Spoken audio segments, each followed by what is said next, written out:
Hello, listeners, and welcome to Youth Ventures podcast, PDX Business Spotlight.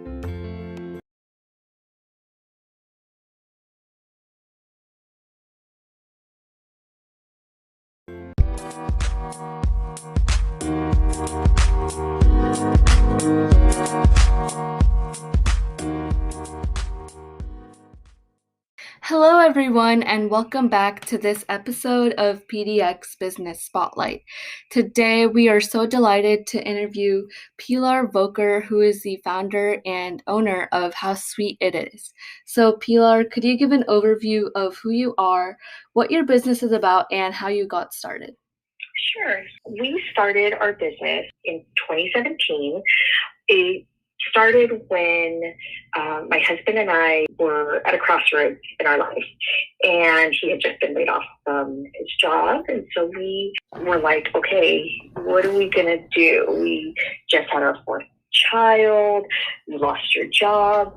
We were just very anxious, with the situation that was going on. But my husband, he's a trained pastry chef and candy maker. And so it took me all about 5 minutes after he told me that he lost his job for me to be like, you know what?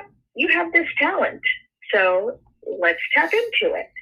And he was like, are you sure? And I was like, yeah, let's do this. And so that's how Sweet It Is got started.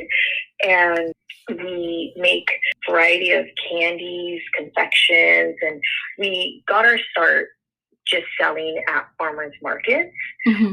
And then we started selling through our website, and we do pop-ups. We also had a brick and mortar store that we sold out of. And now we're in different grocery stores. So it's transitioned a little bit. And we just love sharing our candies with people. Our candies that we sell are all based on memories or people in our life. Mm-hmm. And they're inspiring to us so much that we wanted to share their favorite candies with the world. We made our versions of their favorite candies, and that's what we present to everyone. And we hope that when you taste our candies, that you are taken to a place, a time, a memory, whether it's your grandma's kitchen or, this trip you went on and you had a candy at this candy store that, we hope that it takes you there when you bite into our candy. Wow, that sounds so amazing.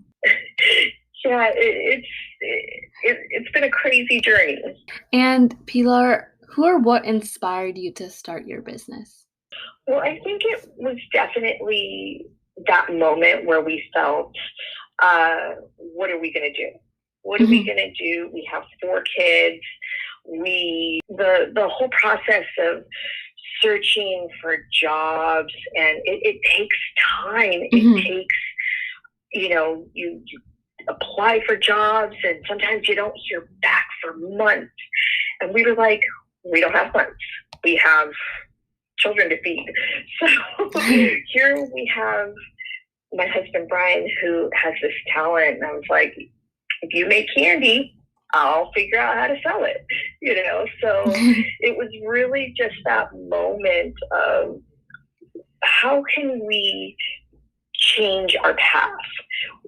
Brian and I always had this dream of one day opening a candy shop.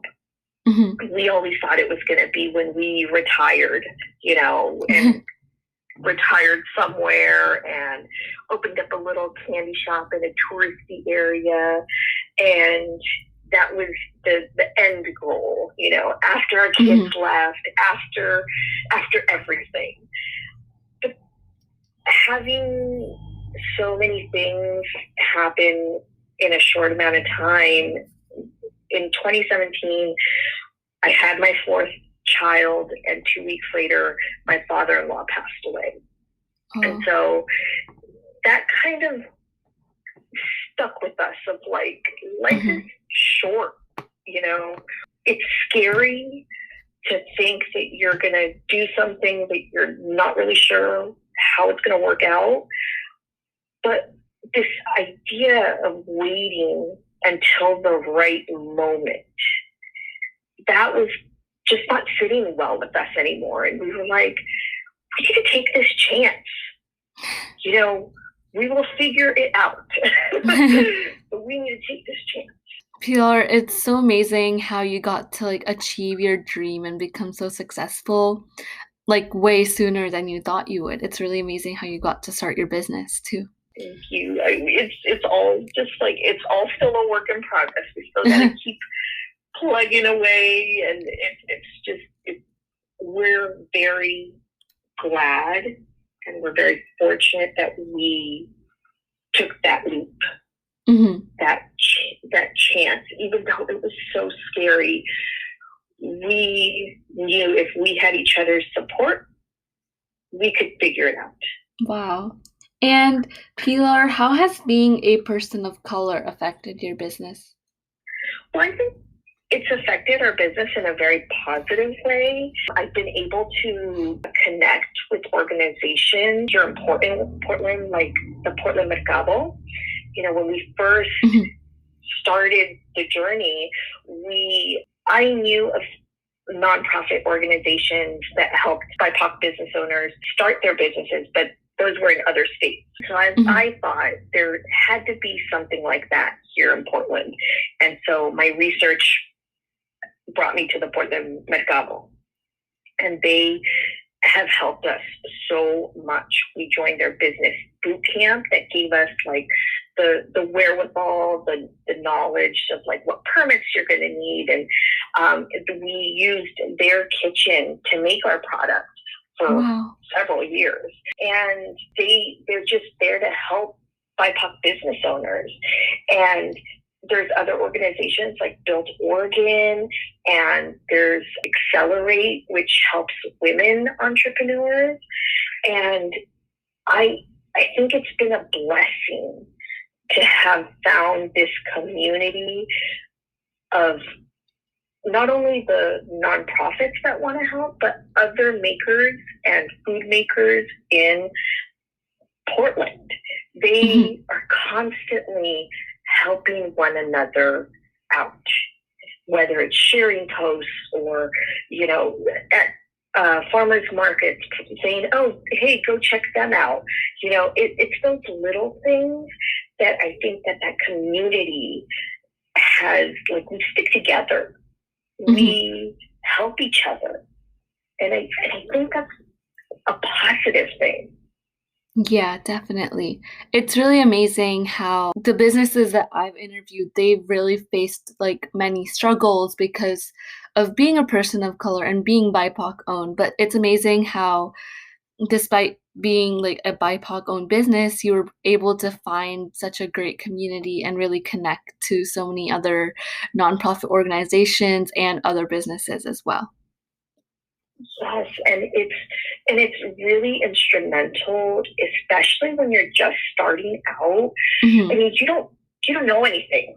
I mean, we all want to say that we know everything, but we don't know everything, and we have to learn these things. And if you have somebody or other community members, maker community members, they want to say, hey, I did this, you know, don't do this, don't, or look this organization up, or, you know, I found out about organizations like My People's Market and Mercatus and Prosper Portland through other makers. And they were like, you got to get linked up with them. And if it wasn't for those little advice tidbits, we wouldn't have stumbled across these things, you know. So I think it's very important to stick together, and I think when you're a person of color, you seek that out. you seek out that community. Mm-hmm.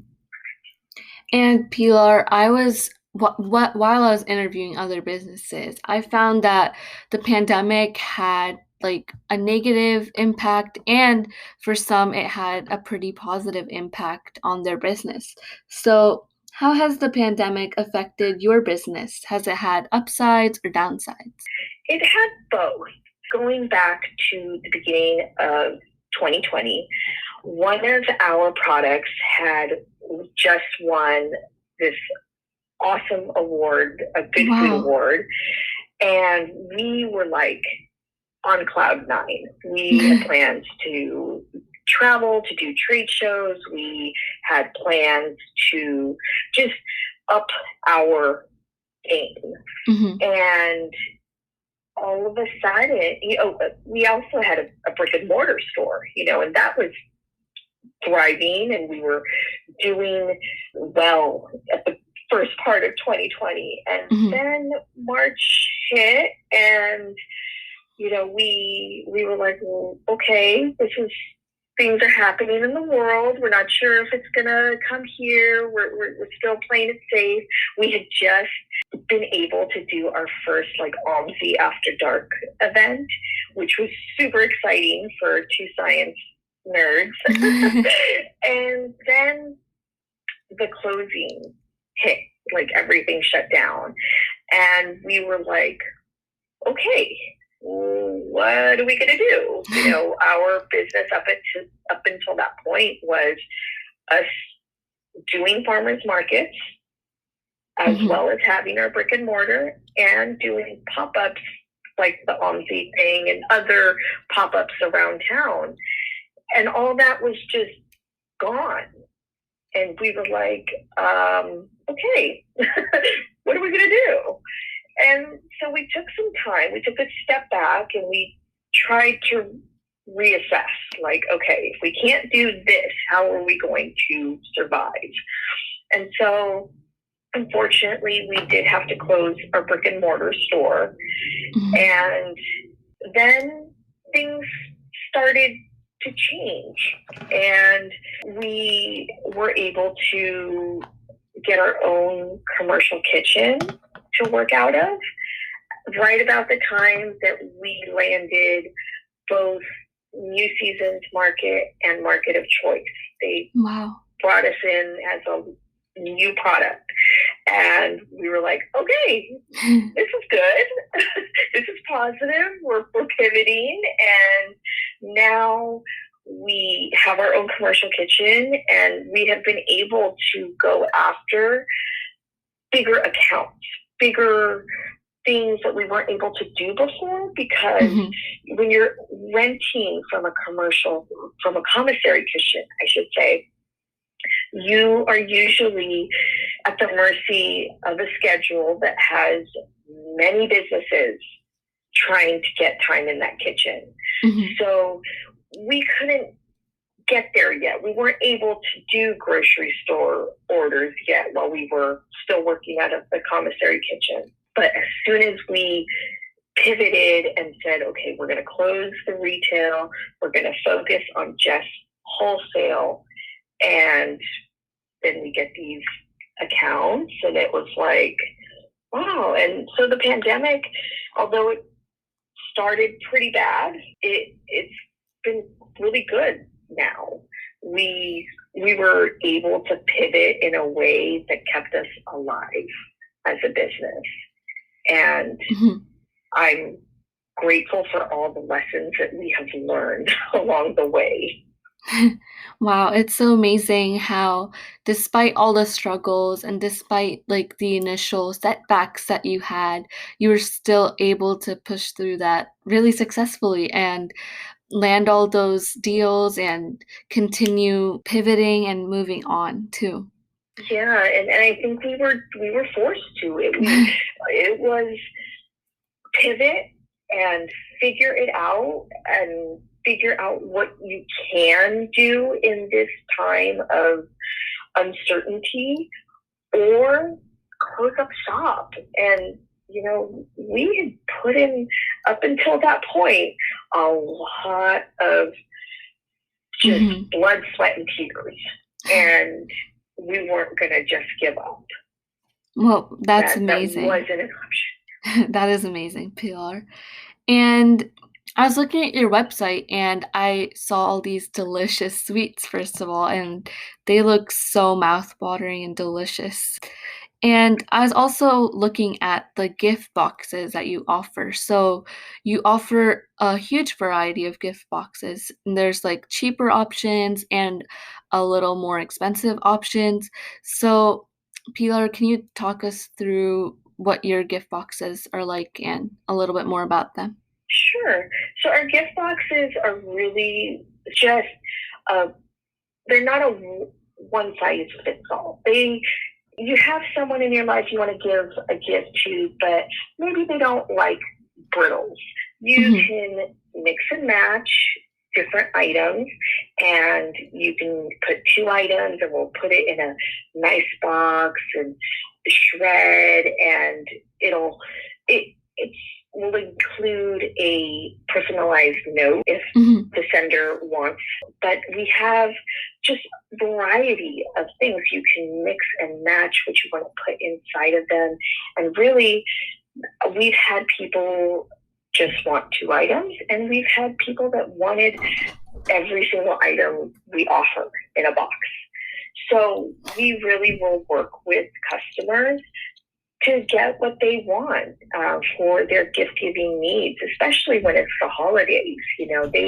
People are just looking for something to give, whether it's a coworker or their employees, mother-in-laws, and everyone has their own taste. And so we really want to work with the customer to get their specific needs met. Well, it's really amazing how you offer like such personalization to the customer, like deciding how much of a particular like sweet we would want to add if we want to remove. It's really amazing how personalized it is. And Pilar, this might be a bit of a difficult question, but what is your favorite sweet that you sell, and what's like a particular memory that's attached with it? So my favorite is our rosemary pecan brittle. And the reason it's my favorite is because when my husband Brian had just gotten accepted to pastry school, so this was mid-2000s, somewhere around there, and he was trying out like all these different nut mixes for the holidays, because it was around Thanksgiving, Christmas time. And he was making this rosemary nut mix. Well, the rosemary nut mix ended up developing into the rosemary pecan brittle. And so every time I bite into that rosemary brittle, I remember that time in our life. I am taken there immediately. Like, how when you eat something or you're reminded of something and in your mind you visualize a certain place or time, that happens to me every single time I eat that brittle. And so it's my favorite because it's so personal and so just a image of where it all began. That's where that spark in him, it all started at that moment. So I love the rosemary brittle. Wow, that sounds so amazing. And all of your sweets really do like look so delicious on my laptop, and I can't wait to try them out in person. I bet they're even more delicious in person. I cannot be held responsible if you become addicted to them. I get that a lot from people that they see it and then they try it and then they're like, oh, I probably shouldn't have tried that because now I have to have it. And Pilar, what's some advice that you have for young entrepreneurs? And what are some experiences you could talk about that might motivate or inspire them? Well, I would think the advice that I would give is learn to be okay with the word no. learn to accept that people are going to not like your product, your service, whatever it is, and that's okay. You're not for everyone. You have a market and you just have to find it. I think that having people say no to us, like, no, we can't carry you in a grocery store. No, those things shouldn't be your defeat. They should be what motivates you to get that yes. And I feel like my whole life, I have been told that I couldn't do things because I was born with something called spina bifida. My parents were told I wouldn't walk. My parents were told I wouldn't live a fulfilling life. I was told I wouldn't have kids. And I'm here to tell you, I walk. I live a very fulfilling life, and I have 4 kids. So just because somebody says it's not going to happen doesn't mean it's not going to happen. And I think that that's what people should take from that. It's like, you just keep pushing. Show them you can do it. Show them that what perception they have of your product, of your service, you can do, they're going to want it someday. And it's okay if they don't like it at that moment. Thank you. Thank you so much for that, Pilar. That was very motivational. And Pilar, how can people support your business? Well, they can visit our website and purchase from our website, which is www.howsweetitispdx.com, or follow us on Instagram and like our posts. Just if you have somebody that you want to give a gift to or send some candy to, think of us. We're here and we're ready to help you fulfill those sweet cravings. And listeners, we will definitely be linking Pilar's website and all of their social media pages. So you can just click right in the description box and check out their social media and website. And Pilar, are there any special projects or any social media that you would like to plug? Our social media is at How Sweet It Is PDX. That's our Instagram. Facebook is the same. I'd like to let everybody know that we are currently being sold at 18 New Season Market stores in Oregon and Southwest Washington, and 11 Market of Choice locations across Oregon. And we just picked up Barber World Foods. They are going to be our newest retail partner, and they are going to be carrying 6 of our products. So we're super excited about that. Wow. Pilar, that sounds so amazing. And listeners, definitely, if you are unable to buy it, through the online website, you can definitely go to these stores and check it out over there. Pilar, yes, thank you. Pilar, did you have any last words that you wanted to say? I just want to say thank you so much for taking the time to interview me and to let me talk about our business. And I'm really appreciative of that. Thank you. It was such an honor to interview you and share your story. So, listeners, we will be linking all of the website pages and all of the social medias of How Sweet It Is, and you can definitely go check them out at New Seasons and all the other stores as well. So, that's it from PDX Business Spotlight, and please join us in the next episode.